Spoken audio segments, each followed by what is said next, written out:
L'époux, c'est-à-dire Jésus, et l'épouse, Jérusalem, viennent du ciel l'un et l'autre. Lui, pour se rendre visible, s'est anéanti lui-même, prenant la condition de serviteur, et par son aspect, il fut reconnu comme un homme. Mais elle, dans quelles conditions, ou sous quelle apparence et quel aspect, pensons-nous que le voyant de Pathmos la vit descendre? Serait-ce en la compagnie de ces anges qu'il vit descendre et monter au-dessus du Fils de l'homme? Nous disons plutôt qu'il vit l'épouse quand il vit le Verbe dans la chair, reconnaissant les deux en une seule chair. En effet, lorsque ce saint Emmanuel apporta à la terre l'enseignement de la doctrine céleste, lorsque l'image visible et la splendeur de la beauté de cette Jérusalem d'en haut, qui est notre mère, se dévoila à nous, manifestée dans le Christ Jésus, n'avons-nous pas vu alors l'épouse dans l'époux? En un seul et même Seigneur de gloire, nous avons admiré l'époux paré de sa couronne et l'épouse ornée de ses joyaux. Celui donc qui est descendu du ciel est le même qui est monté, pour que nul ne monte au ciel sinon celui qui est descendu du ciel, un seul et même Seigneur, époux comme tête, épouse comme corps.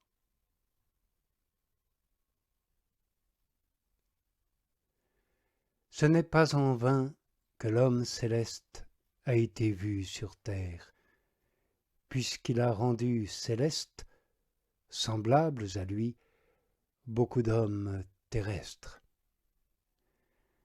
Ainsi s'accomplit cette parole, tel est l'homme céleste, tels seront aussi les hommes célestes. Depuis lors, on mène sur la terre la vie des habitants du ciel. À l'exemple de la créature céleste et bienheureuse, la reine qui vint des extrémités de la terre pour entendre la sagesse de Salomon, s'attache, elle aussi, par un pur amour, à l'époux céleste. Même si elle ne lui est pas encore unie par la claire vision, comme la créature céleste, elle lui est néanmoins fiancée par la foi, suivant la promesse de Dieu, annoncée par le prophète en ces termes: « Je te fiancerai à moi dans la miséricorde et la bonté, et je te fiancerai à moi dans la foi. » Voilà pourquoi elle s'efforce de se conformer toujours plus à ce modèle venu du ciel, apprenant de lui à être modeste et sobre, chaste et sainte, patiente, compatissante, enfin douce et humble de cœur. Bien que séparée de lui, elle tâche par une telle conduite de plaire à celui en qui les anges désirent plonger leur regard. Brûlant du même désir que les anges, elle montre également qu'elle est concitoyenne des saints et membre de la famille de Dieu, sa bien-aimée et son épouse. Je pense que toute âme de ce genre n'est pas seulement céleste par son origine, mais peut à bon droit être appelée le ciel même, par sa conformité au Christ Jésus. Elle montre clairement que son origine est vraiment du ciel lorsque sa vie est dans le ciel. Toute âme sainte est donc un ciel, puisqu'elle a pour soleil l'intelligence, pour lune la foi, pour astre les vertus. Ou encore pour soleil le zèle en vue de la justice et la ferveur de la charité, et pour lune la continence.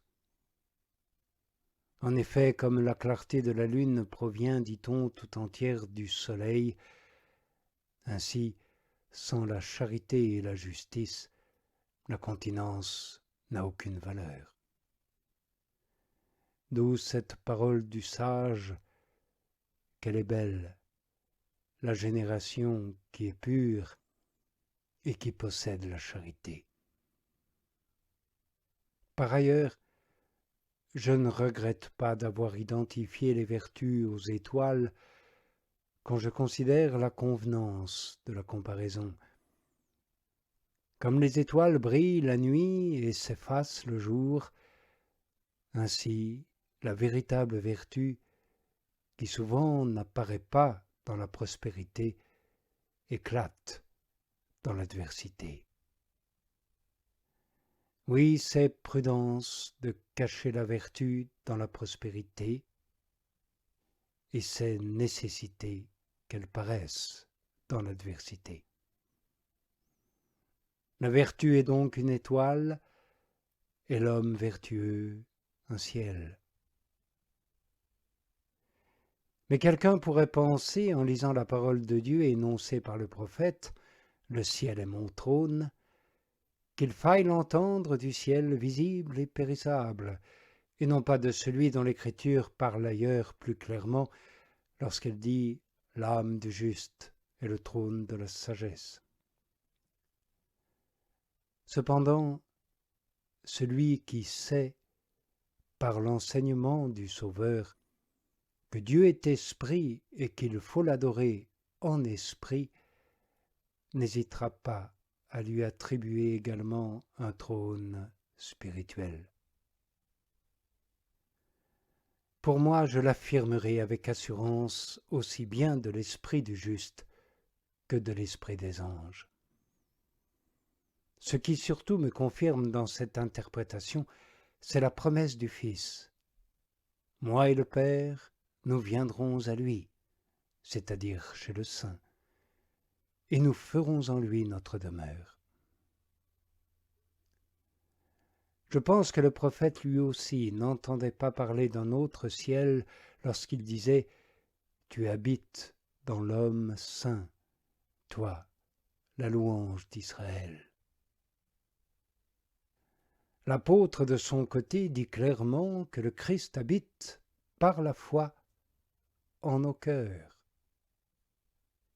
Rien d'étonnant si le Seigneur Jésus habite volontiers ce ciel, car il n'a pas seulement prononcé une parole pour le faire exister comme les autres cieux, mais il a combattu pour l'acquérir. Il est mort pour le racheter. C'est pourquoi, après sa peine, voyant ses vœux accomplis, il dit « Voilà le lieu de mon repos. Dans les éternités d'éternité, j'en ferai ma demeure, car je l'ai choisi. » Oui, heureuse l'âme à laquelle il dit « Viens, mon élu, et je placerai en toi mon trône. » Pourquoi es-tu triste maintenant, ô mon âme, et pourquoi me troubles-tu?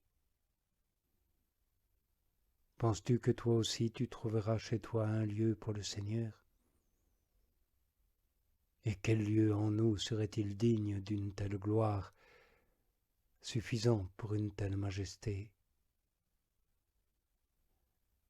Plaise à Dieu que je puisse au moins l'adorer en un lieu où ses pieds se sont posés.